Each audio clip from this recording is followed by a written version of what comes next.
अभिनेता राहुल सोलापूरकरांच्या पुणे निवासस्थानी पोलिसांचा बंदोबस्त वाढवला।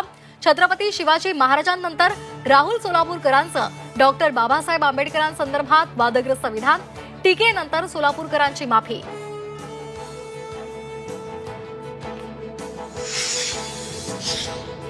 बीड हत्या प्रकरणातला मुख्य आरोपी कृष्णा आंधळे अद्यापही फरार। देशमुख हत्येला 61 दिवस पूर्ण, मात्र कृष्णा आंधळेला पकडण्याचं पोलिसांसमोर आव्हान।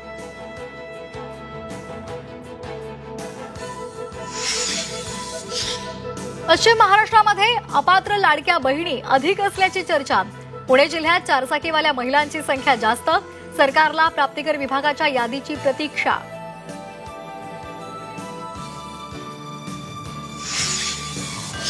पोस्टल रोड अपघातामधल्या तरुणीचा उपचारादरम्यान मृत्यू। शनिवारी रात्री झालेला अपघात, तरुणीचा मित्र गंभीर जखमी। धुळ्यामध्ये तब्बल 11,000 किलो गांजा जप्त, धुळे पोलिसांची धडक कारवाई। गांजा तस्करी प्रकरणी अज्ञातांविरोधात गुन्हा दाखल।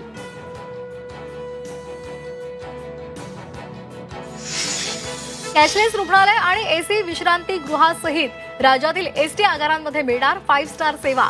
राज्यभरात खोपट आगाराचा पॅटर्न राबवला जाणार, एकनाथ शिंदेंची घोषणा।